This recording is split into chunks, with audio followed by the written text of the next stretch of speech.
Hey guys, welcome back. So now we are getting into the Heroes Reborn one-shot, Magneto and the Mutant Force, which is pretty much the X-Men. But in this world, Steve Orlando flips it quite a bit and then some. So let's get into it. But first, if you're new to the channel, be sure to subscribe so we can catch the spills every week. And don't forget to hit that bell up top so we can squat up in the comments for the first hour.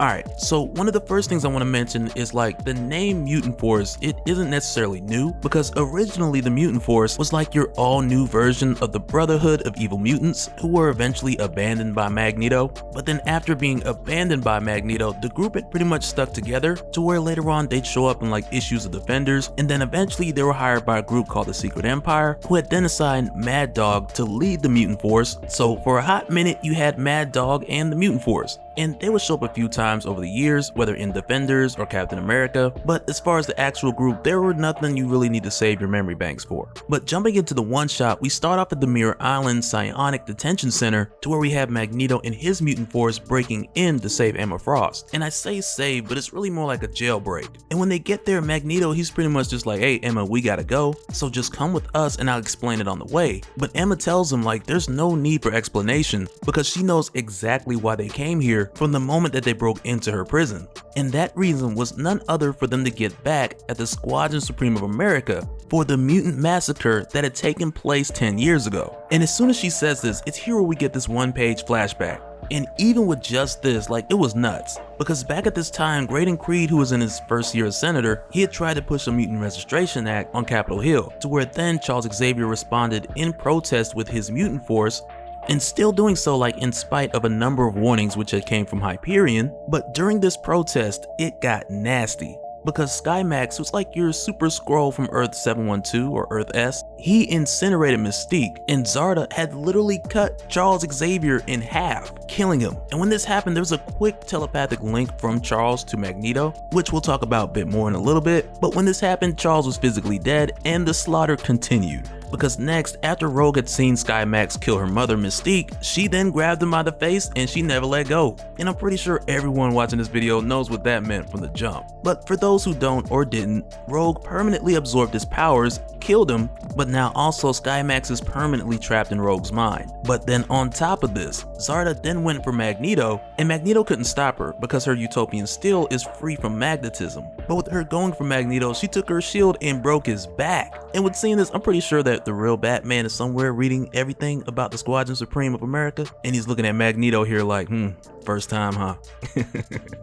And I know Nighthawk is like, hey, better him than me. Ain't trying to have a nightfall over here. But at the present time, with Emma Frost and Magneto having this conversation, she then asks Magneto like, what hope could we possibly have to avenge the Mutant Massacre? And it's here where he tells her that he's taken in the remaining mutants in order to honor Charles, and he tells her like they've enjoyed little luxury beyond subsidence. So in the past 10 years, they've pretty much just been existing. But then when we fast forward to today, and then step back like 3 days, it was then when Magneto had heard the voice of Charles on the 10th anniversary of his death, and it was then when he remembered hope. And it's here where Emma questions Magneto because this prison break has definitely alerted the Squadron Supreme of America. And she tells him like, you're willing to risk all this because of a dream? But then you have like Mr. 1 and Mr. 2, to where Mr. 2 is the big dude and Mr. 1 is the one in the baby sling, but essentially they're the same person because Mr. 2 has no mind at all, and Mr. 1 uses telepathy in order to control that bigger body. And as a matter of fact, like if I'm not mistaken, he had also died in like his first appearance when the burner had tried to take him out, and Mr. 2 had just closed up all his pores, and I guess he pretty much just held his breath to death.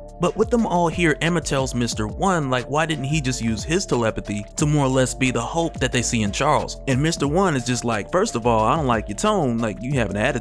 But he acknowledges that Emma's just as afraid of their future as they are. But Emma doesn't really go back and forth with him, like she tells him she ain't about to argue with a man with 2 mouths. And on top of that, the squadron will be there soon. But Mr. 1 is like, don't worry about it, we took care of the guards, and the squadron's response time is like 3 minutes, so we're in the clear. But then as soon as he walks through that hole in the wall, Mr. 1 immediately catches a headshot from the Phantom team, who's essentially like a team of your Phantom X Weapon 13 super soldiers who are like your next level security for this prison. And when they show up, their artillery is made from the same porcelain material as the prison because they kind of figure, you know, what if Magneto shows up? And he did, so they were pretty much ready for that. But even with them taking that precaution, like a couple things that they weren't ready for was like, one, going up against Frenzy and Jubilee, but then also the fact that Magneto would take take apart his chair and turn it into a barrage of metal projectiles in order to take these guys out. Or better yet, incapacitate, because Magneto didn't kill them, because he's now taking the role of Charles Xavier. And after they leave, they then head over to Island M, which for the most part in the past has been known as Magneto's base or the headquarters of the Brotherhood of Evil Mutants. But in this world, much like Krakoa, this is where he's brought all the mutants, but instead to hide them from the Squadron Supreme of America. But with bringing Emma here, she lets them know like this isn't going to be enough of a hiding place for much longer. Like if they really need to hide, they need to go much further. But with bringing her here, what they need is for her to take a deep dive into Magneto's mind in order to find Xavier and take it from there. And with Magneto having his helmet off, like Emma can tell immediately that there is something left of Xavier tucked away in Magneto's mind, but on top of that, there is a risk going in there after Xavier, and with going in, they may be confronting one of the world's most powerful telepaths, defending himself like a wounded tiger. But Magneto and the others, they understand the risk, so they move forward and they take the deep dive anyway. But when they go into Magneto's mind, into the portion where Emma sensed Charles, Magneto doesn't recognize this place. And the reason why is because it's Utopia Isle, which has been destroyed in retaliation for Charles after he was killed by Zarda. And with seeing this, like Jubilee is like, this can't be right, because she knows that Charles would never want this. And Frenzy responds to that like, hey, like everybody has the right to their own anger, and Charles is no different. But Emma even tells them like as they go through here, like these are just layers of the blast zone from Charles crash landing in Magneto's mind at the time of his death. And as they go through this layer, there'll be more to come. But as they make their way through this first layer, Rogue recognizes some buildings, which she says is really more because of Skymax and her absorbing him and his memories, and she recognizes these buildings as the home of Zarda, or Power Princess, on Utopia Isle. But then here in Magneto's mind, because Charles had nuked Utopia Isle, everyone here has then come back as zombies, and here in this first layer, they immediately attack Magneto and the others. But while they're fighting them off, like it's here where we hear from Rogue, who likely knows the information from Skymax's memories, but it's here where we hear from Rogue that Zarda had essentially killed her own people with some sort of germs or plague that she had brought back home, and that's how it really played out outside of Magneto's mind inside their real world. But also while they're here and being attacked, Rogue actually uses some of her scroll abilities in order to fight these things back, but not long after doing this, she's impaled, which then wakes her up in the real world. And when she wakes up in the real world, like Sabra, she's the only one in the room because she didn't do the deep dive with everyone else. But as soon as she wakes up, Island M has a proximity alert because Power Princess and Hyperion are on their way there. But in Magneto's mind, like with Rogue being killed, Emma doesn't even know what exactly that means. And when Magneto asks like what happened to Rogue, Emma's like she could be dead, she could be catatonic, not really sure, because all she can really do is just anchor them there. But also with Frenzy clearing out the Utopian zombie army, they then fall through to the next layer, to where they then land at the original school for Charles's first Mutant Force team.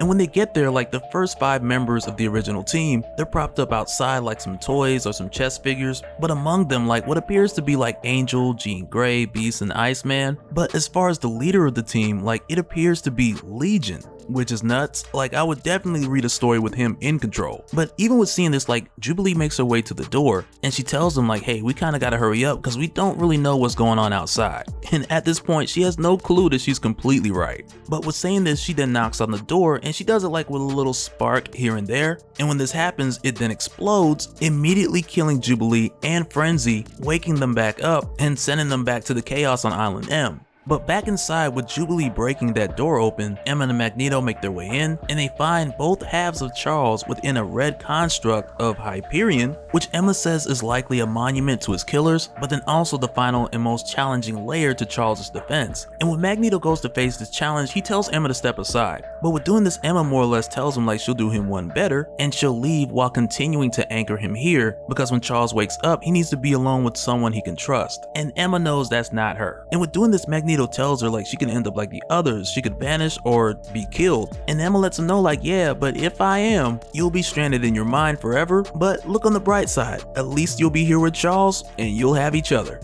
But then also when Emma wakes up and she sees Hyperion and Power Princess on Island M, it's also during this attack where we find out like how the two of them had found Island M. Because while Emma was a prisoner on Mirror Island, her and any other of the prisoners, they're saturated with the energy that only Dr. Spectrum can track. So when Magneto and the others broke her out and brought her here, they had practically led Hyperion and Zarda right to them, with Dr. Spectrum inbound from wherever he is out in space right now. But then also you have this cool moment like where Hyperion is fighting Rogue, and he tells her like, you think I go easy on you because Skymax is stuck in your head? And he tells her like, I never liked that guy anyway. And right after that, like, Rogue responds in the voice and nearly the face of Skymax, telling Hyperion that the feeling is mutual. But after this, when we go back into the mind of Magneto, to where he's making his way to try to free Charles, and with doing this, like, there's a lot of regret on the side of Magneto, with him feeling like he let this happen to Charles, and even with what he's doing for the mutants now, he still feels like they need Charles's compassion, or his heart. But then Charles tells Magneto that his anger has held Charles together for all this time, but even still, that's not enough, and all he needs to do now is use his mastery of magnetism to pull Charles back together. So Magneto starts to do it, but then he's like, wait, like, it can't be this simple. And it's right then and there where Charles, air quotes, grabs Magneto's head and tells him that it's not simple at all. And as you may have guessed it, like, this is not quite Charles Xavier. And we'll get to who exactly this is in just a moment. But what we find out here is that that feeling or that connection that Magneto had at the moment of Charles' death, that it was this person jumping from Charles to Magneto rather than Charles escaping death and making his way to Magneto's mind. And with this person calling for Magneto and leading him here, like, it was only a trap, which this person knew that Magneto would take because he was so desperate to bring Charles back. But out in the real world, like, everybody on Island M, like, they're just getting destroyed by Hyperion and Zarda. But in the middle of this happening, Zarda, she starts to fade away. And when this happens, she hits Hyperion like with the I don't feel so good, as they disappear cell by cell, just blinking out of existence. And it's only happening to Zarda, or Power Princess, I keep saying Zarda, but it's only happening to her and Hyperion. And when they effectively disappear, like, they know this wasn't Emma, and no one they could think of here could have effectively done that. And when Jubilee is kind of like, well, since when did we kill? And that's when this boom just comes from Magneto's castle. And then you just hear this voice like, hey, did somebody call for me? Like, that's my cue. But no, really, like, when this boom happens, Jubilee immediately questions, like, did the professor just kill the squadron? And when this happens, like, this voice responds, and it says, like, those ants have been disposed among the outer planets. Like, it'll be weeks before they return. And when they hear this right away, Jubilee is like, you're not the professor. And when the voice responds, it tells them, no, nothing's so useless. Your leaders have failed. The time has passed for kind words. I am Mutant Kind's new alpha, tearing you free from the dark force of a star gone nova. And it's here where we see that it is Cassandra Nova. And when this happened, like, I'm not gonna front, like, I would have been that one mutant on the island that would have been like, oh man, I thought it was Onslaught. And then boom, I would have got dusted. But for anyone who's not familiar with the character Cassandra Nova, I got a link below to where I did a breakdown about a character a while back because I thought she was gonna show up in Dawn of X, and it didn't quite turn out that way, but I still did the breakdown back then, and she's here now, so I guess it worked out. And so now real quick, I want to give a special shout out to all the patrons. Thank you guys for all of your support, and for anyone who's new here who wants more information on how to support the channel, I got a link below so you can go to patreon.com/DopeSpill. But that'll do it for this one, guys. Let me know your thoughts down in the comments below, and we'll do it again on the next one. Alright, later.